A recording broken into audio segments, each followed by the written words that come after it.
Hey everyone, welcome into On-Site Sports. We'll be covering different sports topics throughout the week, making some fun videos. Please follow along and also let me know what you would like to hear and see. It's the day after the Super Bowl, so we're going to talk about the Chiefs and the Eagles. Congrats to the Eagles. They played an outstanding game. Their defense was just locked down. The two rookie quarterbacks, Mitchell and DeJean, just did not look like rookies through the second half of the season and the playoffs, and especially last night. So hats off to them. Hurts and Barkley, I'm glad to see them win a Super Bowl. Hurts has always been a stand-up guy since his days at Alabama, even at Oklahoma and his first few years here in the league. I mean, he does nothing but work and say the right thing. So it's, good for him. And Barkley to get out of New York and he felt like they didn't want him and things like that. And then he goes and wins a Super Bowl. 14 games over 100 yards this year is incredible. Hats off to the Eagles. They played a phenomenal game, and they were clearly the better roster. Everyone knew that going in, but you just don't bet against Andy Reid and Patrick Mahomes. But for the Chiefs, it's like they didn't show up. The only person that looked like they came to play on the offensive side, anyways, was Xavier Worthy. Anytime they did move the ball, it seemed like it was going to him. Yeah, congratulations to the Eagles. Congrats, Philly fans. So let's talk about the Dallas Cowboys for a little bit. Their division rival just won their second Super Bowl in a very short amount of time. The Eagles have been to the Super Bowl 4 times since the Cowboys last appeared. They've won it twice. Giants have won 2 Super Bowls since the Cowboys have last been there.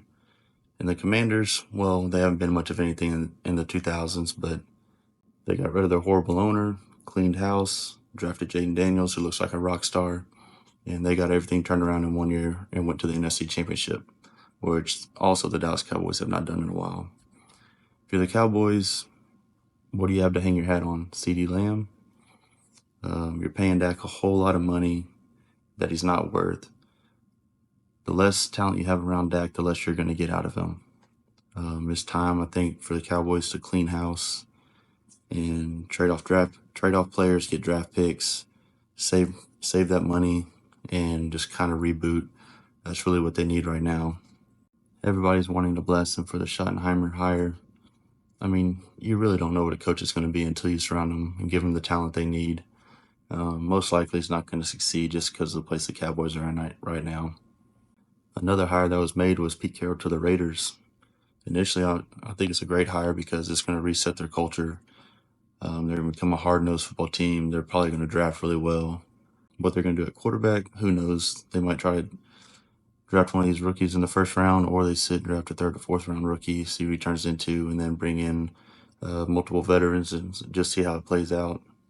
The long-term thought on that was, well, what is a long-term?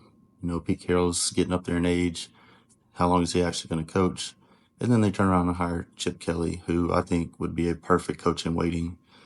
Let him get used to the NFL again, really think about what he wants to do as a head coach to lead a program, lead a franchise.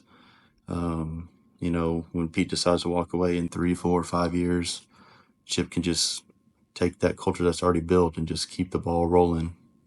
So congrats to the Raiders fans on a great hire. The future's looking brighter now. Now for that division, you have Pete Carroll, Andy Reid, Sean Payton, and Jim Harbaugh. You have some really good quarterbacks in that division. So the fans, good luck. You can win the division 1 year and be last the next. So have fun with that one. The other big event this past weekend was the Waste Management Open.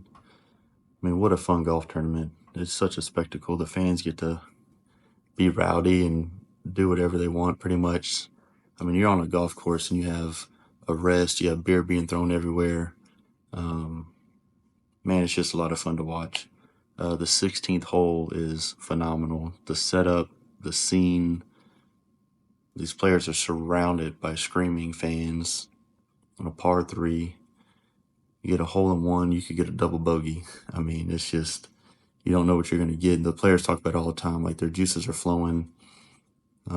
They have to kind of dial it back a little bit. If you don't stick it within 10 feet, you're getting booed. That's one place I'd love to go experience for myself one day. goes to the 16th hole and just take it all in. Jordan Spieth, he had a great tournament, top 5 finish. They talked about it a lot. He had a lot of injuries last year that was nagging him and stuff. He just didn't look like himself. Well, he came back and he looked great this weekend. You can see he adjusted his swing a little bit, constantly checking to make sure he's in the right slot. And whatever he did, it worked because he was phenomenal. So congrats, Jordan Spieth. Congrats to Dietrich for actually winning the tournament. And thank you to Waste Management for putting on such an amazing and fun tournament to watch. So over the past 5 or 10 years, everybody's been complaining about the NBA ratings. And just recently, some people in the sports media have been saying, why does Random Joe care about the sports rating? Because it doesn't affect their pocketbooks any. Well, it doesn't affect our pocketbooks, but the ratings are a result of Random Joe not watching. And that does matter because Random Joe's still loves the sport. They love basketball. We like to watch it. The reason Joe isn't watching anymore is because it's not a fun product. It's a bad product. You have these kids coming out of college after 1 year. They're not ready to play. And if your team is fortunate enough to draft and actually hit on the draft pick, you still have to wait 3 or 4 years before that kid's ready to play.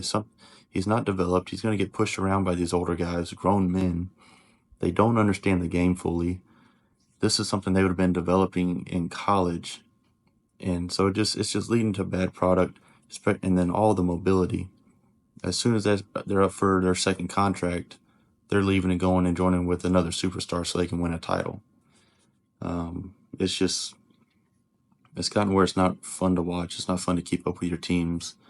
When the playoffs hit, show me the championship series and then the NBA finals. That's where most people are at. I do still love watching sports, so I watch as much as I can, especially because I love having the knowledge, and now I'm gonna be talking about it. But yeah, that's why Random Joe cares about the ratings, because they miss the sport that they love. They miss seeing it played at the highest level possible. So thanks for joining me on the first episode of On-Site Sports. Let me know what else y'all would like to see, and God bless.